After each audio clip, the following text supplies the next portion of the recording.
Hello, Fort Campbell. 101st Airborne Division Air Assault, hello.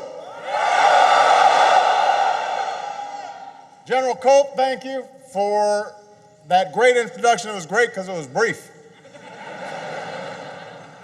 More importantly, thank you for the extraordinary leadership that you've shown here at one of the largest Army bases in America.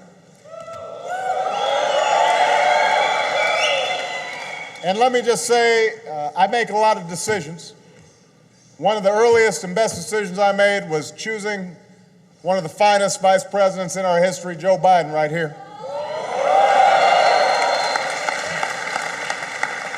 Chaplain Miller, thank you for the beautiful invocation. I want to thank General Colt for welcoming me here today, along with your great Command Sergeant Major, Wayne St. Louis. Where is it? The Quartet and 101st Division Band.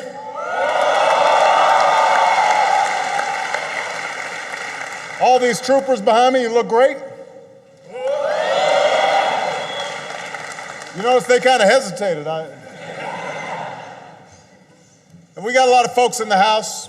We've got military, police, and medical personnel. We've got the Green Berets, the 5th Special Forces Group. I think we've got a few Air Force here. Oh. Well, we thought we did. There we go, okay. Come on. And of course, the legendary Screaming Eagles are in the house.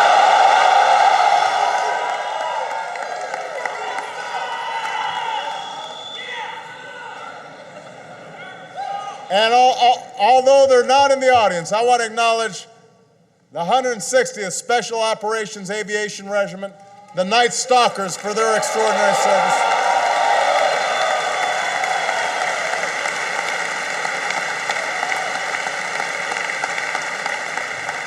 Now, I've got to say, some of you are starting to look a little familiar.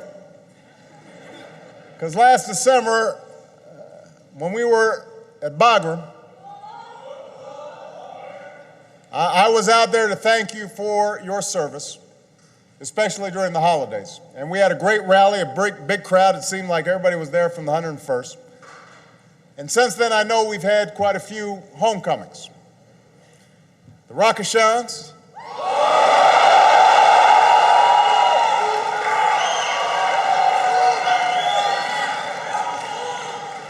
Destiny, Strike, Bastogne.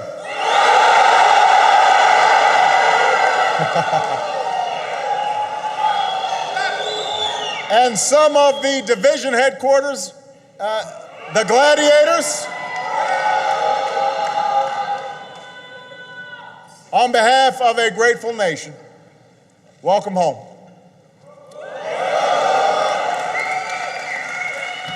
Of course,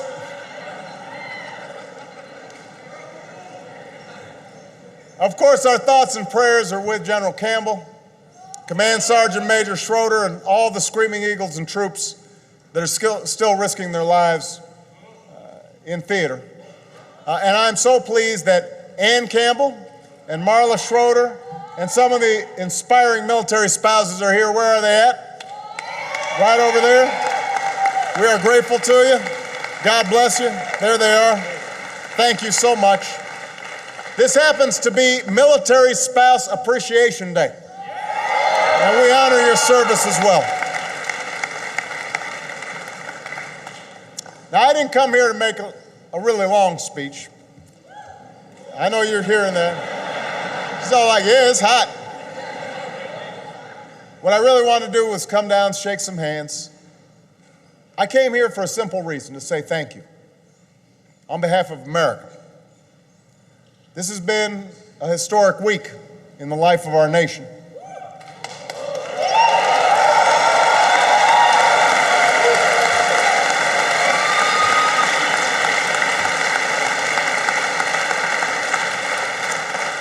Thanks to the incredible skill and courage of countless individuals, intelligence, military, over many years. The terrorist leader who struck our nation on 9/11 will never threaten America again.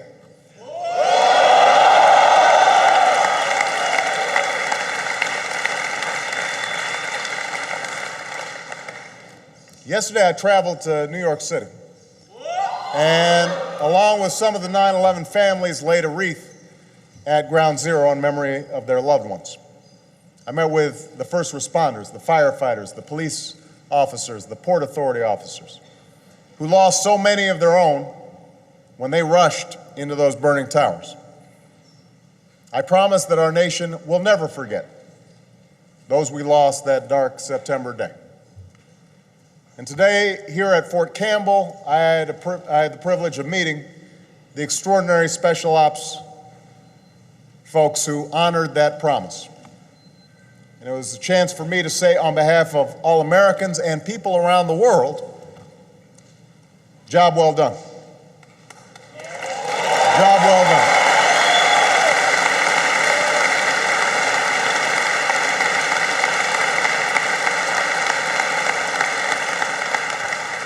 They're America's quiet professionals, because success demands secrecy. But I will say this, like all of you, they could have chosen a life of ease.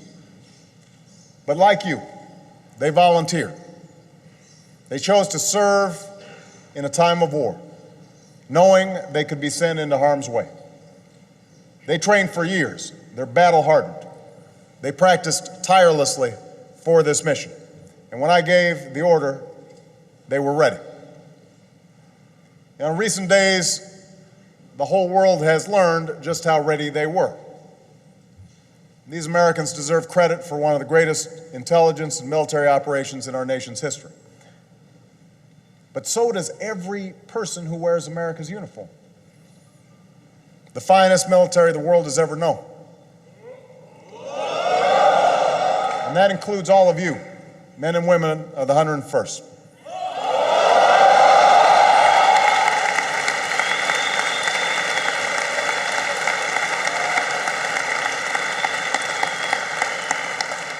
You've been on the front lines of this fight for nearly 10 years. You were there in those early days, driving the Taliban from power, pushing al-Qaeda out of its safe havens. Over time, as the insurgency grew, you went back for, in some cases, a second time, a third time, a fourth time. When the decision was made to go into Iraq, you were there too, making the longest air assault in history, defeating a vicious insurgency, ultimately giving Iraqis the chance to secure their democracy. And you've been at the forefront of our new strategy in Afghanistan. You know, sending more of you into harm's way was the toughest decision that I've made as Commander-in-Chief. I don't make it lightly. Every time I visit Walter Reed, every time I visit Bethesda, I'm reminded of the wages of war.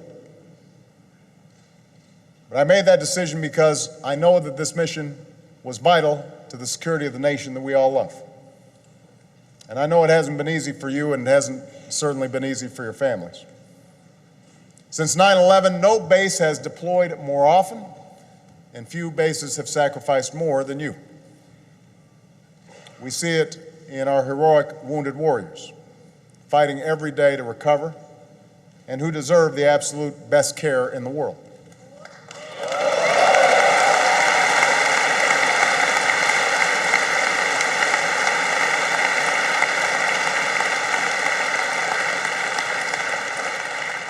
We see it in the mental and emotional toll that's been taken. In some cases, some good people, good soldiers who've taken their own lives. So we're going to keep saying to anybody who's hurting out there, don't give up. You're not alone. Your country needs you. We're here for you to keep you strong. And most of all, we see the price of this war in the 125 soldiers from Fort Campbell who've made the ultimate sacrifice during this deployment to Afghanistan. And every memorial ceremony, every Eagle remembrance is a solemn reminder of the heavy burdens of war but also the values of loyalty and duty and honor that have defined your lives. So here's what each of you must know. Because of your service, because of your sacrifices, we're making progress in Afghanistan. In some of the toughest parts of the country, General Campbell and the 101st are taking insurgents and their leaders off the battlefield and helping Afghans reclaim their communities. Across Afghanistan, we've broken the Taliban's momentum. In key regions, we've seized the momentum, pushing them out of their strongholds. We're building the capacity of Afghans, partnering with communities and police and security forces, which are growing stronger. And most of all, we're making progress in our major goal, our central goal in Pakistan and Afghanistan, and that is disrupting and dismantling, and we are going to ultimately defeat al-Qaeda. We have cut off their head, and we will ultimately defeat them.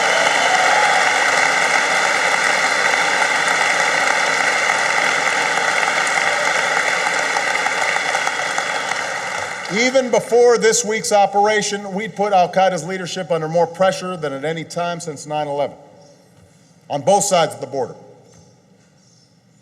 So the bottom line is this: our strategy is working, and there is no greater evidence of that than justice finally being delivered to Osama bin Laden.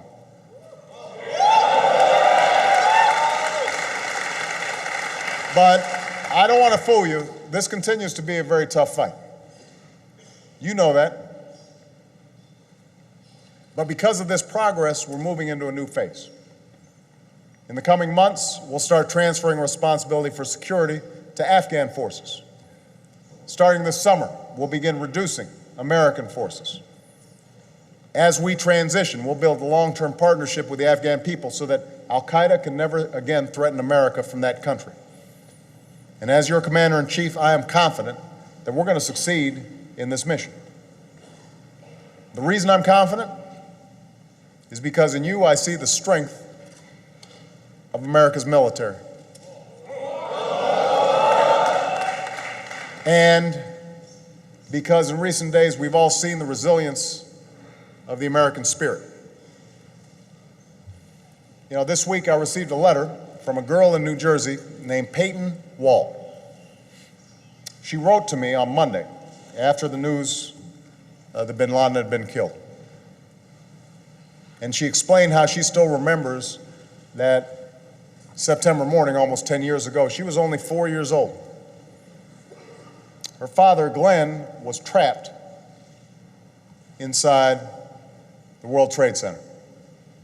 And so in those final frantic moments, knowing he might not make it, he called home. And Peyton remembers watching her mom sobbing as she spoke to her husband, and then passed the phone to Peyton.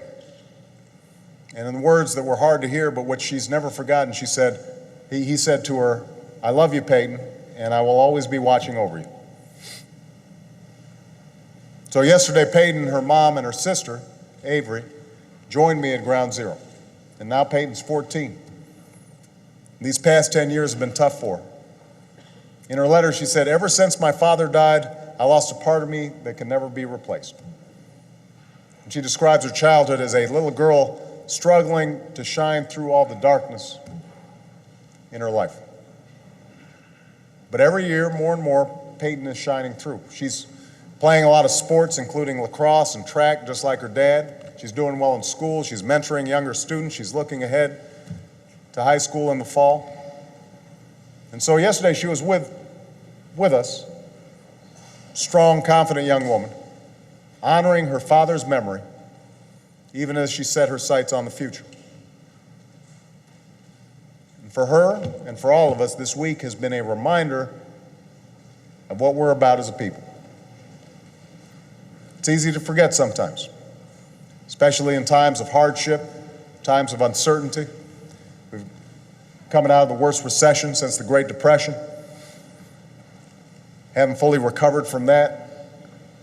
We've made enormous sacrifices in 2 wars.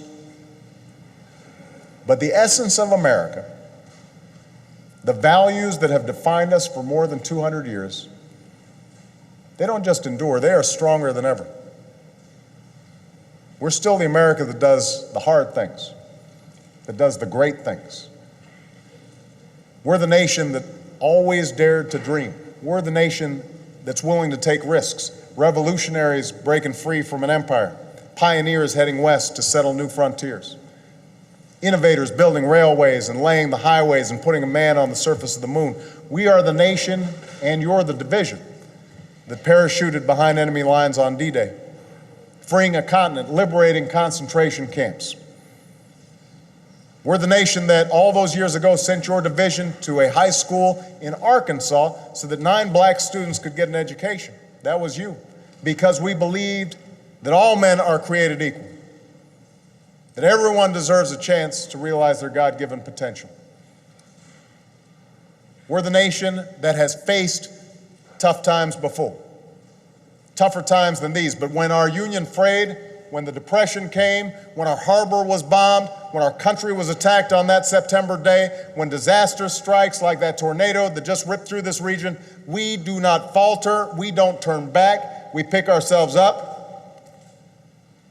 and we get on with the hard task of keeping our country strong and safe. See, there's nothing we can't do together, 101st. When we remember who we are, and that is the United States of America. When we remember that, no problem is too hard and no challenge is too great, and that is why I am so confident that with your brave service, America's greatest days are still to come. God bless you. God bless the 101st. And God bless the United States of America.